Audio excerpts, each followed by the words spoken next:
Let's move on to the big story of the day. IndusInd Bank has found accounting discrepancies in its derivative portfolio. Now, this amounts to almost 2.35% of the bank's net worth. If you see the stock seeing cuts of nearly over 25% as we speak at the day's lowest levels.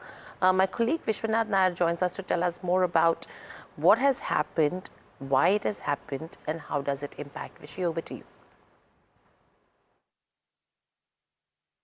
What sources are telling NDTV Profit is that, well, IndusInd Bank is a large private bank, and as part of its normal course of business, it conducts large treasury operations on its book.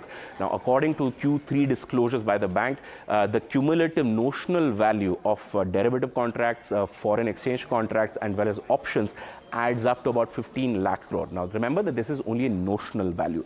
The risk-weighted assets against this notional value is only about 17,000 odd crore.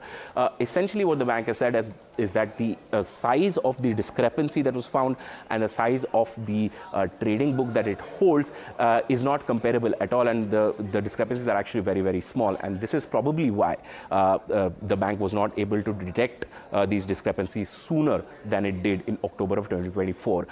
And now that it has found these discrepancies, what the bank is actually doing is that it has already informed the RBI about the discrepancy. B, it had undertaken an internal review which concluded recently, and that is why the bank is able to tell you what the financial impact is. And the third part of this transaction, the third part of the moves that the bank has done is that it has appointed an external agency to validate its own internal findings. The external agency, which is PwC, that is what sources are telling NDTV Profit, PwC will submit its report on its findings by the end of this month, and then the bank can come out with further details if necessary. The bank is widely expecting that the impact of this entire transaction, that it is estimating about 2,000 crore, that is unlikely to change by a lot, maybe marginally here and there. That is roughly around 2,000 crore worth of an impact is what the bank is expecting.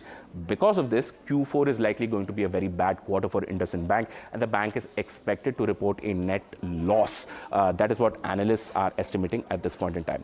Sources are also saying that while the RBI has not given any direct instructions on why exactly they gave Sumant Katpalia only 1 year versus 3 years that was sought by the board, the very decision of altering this extension points to the fact that the RBI is probably not appreciating Sumant Katpalia's leadership at the bank.